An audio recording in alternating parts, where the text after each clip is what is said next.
तथागत गौतम बुद्ध, परमपूज्य डॉक्टर बाबासाहेब आंबेडकर, महात्मा ज्योतिबा फुले, राजश्री शाहू महाराज, छत्रपती शिवाजी महाराज या महान पुरुषांना, तसंच आपल्या संस्थेचे संस्थापक दादासाहेब रुपवते यांची 121वी 101वी आपण जयंती साजरी करत असताना ह्या सर्व महान पुरुषांना अभिवादन करतो. आजचा दिवस अतिशय महत्त्वाचा आहे. मराठी भाषा गुणगौरव म्हणून आपण हा दिन साजरा करतोय. आज आपण दादासाहेबांची जयंती ही उद्या आहे, परंतु काही कारणास्तव आपण या शाळेमध्ये ही जयंती साजरी झाली पाहिजे आणि म्हणून या ठिकाणी आपण हा कार्यक्रम घेतलेला आहे. आजच्या या कार्यक्रमाचे अध्यक्ष मोटधरे सर, आपल्या हायस्कूलचे मुख्याध्यापक वनपुत्रे सर, त्याचप्रमाणे Damse sir, Kulkar sir, Sable sir, Shejul madam, Shinde madam, Dongre मामा, गायकवाड मॅडम या ठिकाणी या कार्यक्रमाला आवर्जून उपस्थित आहे. विद्यार्थी मित्रांनो, दादासाहेबांना आम्ही जवळून पाहिलेले आणि त्यांच्या सहवासात काही दिवस घालवलेले. सांगायचं तात्पर्य इतकंच आहे की तुमची ही पिढी आहे, ही 4थी पिढी आहे आणि बाबासाहेबांचा काळ, त्याच्यानंतर दादासाहेब, त्यानंतर आमच्या लोकांचा काळ आणि आमच्या नंतर आता तुमचा काळ.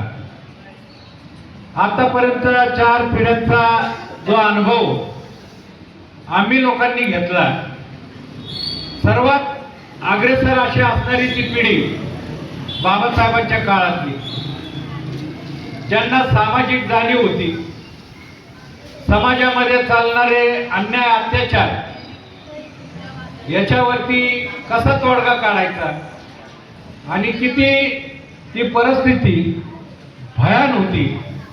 विद्यार्थी मित्रांनो, मी काय बोलतोय त्याच्याकडे लक्ष द्या. तुम्ही राहता कुठल्या ठिकाणी राहता? तुम्ही झोपडपट्टीचा भाग आहे का नाही? तुम्हाला तिथं आवडेल का राहायला, का बंगल्यात राहायला आवडेल? तुम्हाला 4 व्हीलर मध्ये फिरायला आवडेल का सायकलवर फिरायला आवडेल? या गोष्टी तुम्ही ह्या भूतलावरती जन्म घेतलेला आहे. सर्व माणसांना सारख्या प्रमाणात अधिकार आहे, पण जी या समाजामध्ये विषमता होती, उच्च नीच त्याचा जो प्रकार होता, म्हणजे एकाला तुच्छ लेखायचं, एकाला श्रेष्ठ लेखायचं, या निसर्गाने तुम्हाला ऊन, वारा, पाऊस, पाणी कुठं कमी केलंय का? हे निसर्गापासून मिळतं आपल्याला. परंतु तुमचं सुख कशात आहे? या ज्या विषमतावादी समाज हा अगोदर होता, बऱ्याचशा समाजावर अन्याय अत्याचार चालायचे आणि याच्यातून पुढच्या येणाऱ्या पिढ्या या कशा सुखी समाधानी होतील. आणि तो काळ बाबासाहेबांनी भोगलेला असताना, त्याच्यावरती मार्ग काढत असताना अतिशय भयंकर अशा या परिस्थितीतून बाबासाहेबांनी ही वाटचाल, हे सामाजिक कार्य करत असताना तुम्हाला आम्हाला पुढच्या पिढ्यांना अतिशय चांगले दिवस दाखवले. त्यांच्या तालमीमध्ये दादासाहेब हे तयार झाले आणि आम्ही या लोकांना जवळून पाहिले. स्वतःची प्रगती करत असताना समाजाची ही प्रगती झाली पाहिजे. स्वतःच्या प्रगतीपेक्षा समाजाची प्रगती मोठ्या प्रमाणात झाली पाहिजे याची जाणीव या लोकांना, या पिढीतल्या लोकांना होती. आणि म्हणूनच दादासाहेबांनी खरी समाजाची मेघ पुढे हे पाहिलं आणि आपल्या या शिक्षण संस्था तळागाळातल्या विद्यार्थ्यांना शिकता आलं पाहिजे, चांगलं शिक्षण घेता आलं पाहिजे, हे नावारूपाला आले पाहिजेत, पुढे जाऊन अधिकारी झाले पाहिजेत, चांगली प्रगती केली पाहिजे, ह्या भावनेने बाबासाहेबांनी दादासाहेबांनी या शिक्षण संस्था झोपडपट्टी विभागांमध्ये चालू केले.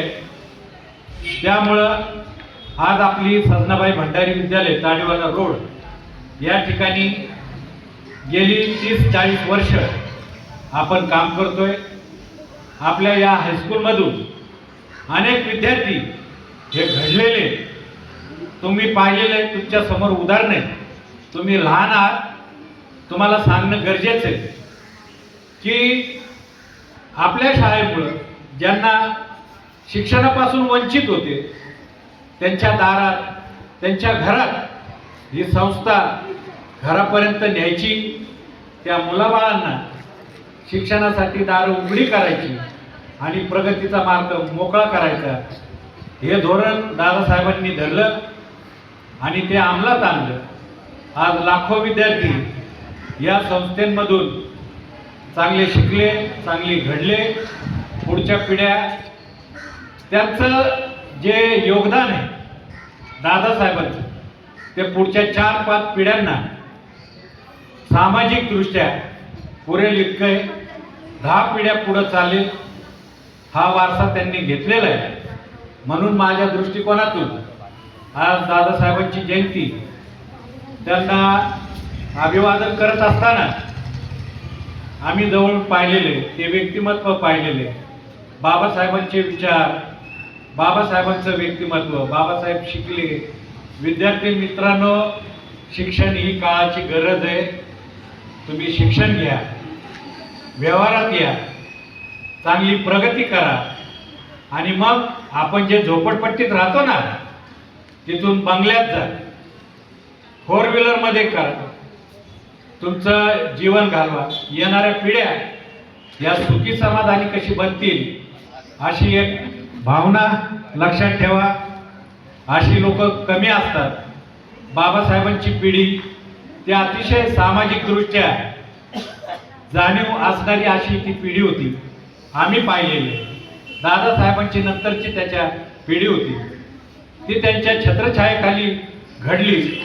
परंतु त्याच्यानंतरची जी तिसरी पिढी, त्यांच्या एवढी प्रगती आज सामाजिक, राजकीय आणि आर्थिक दृष्ट्या सक्षम नाही ठरली. परंतु येणारा काळ तो तुमचा आहे.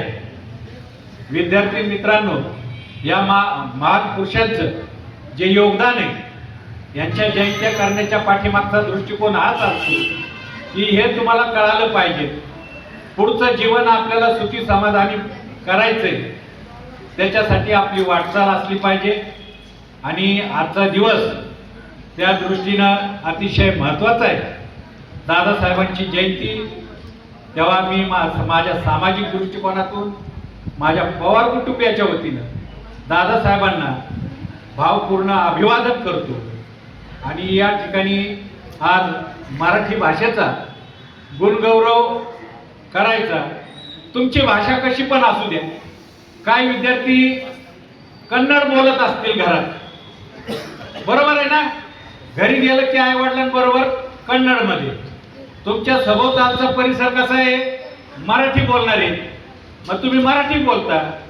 काय मित्र हिंदी बोलणारे, तुम्हाला हिंदी पिक्चर चांगले समजतात, हिंदी बोलता.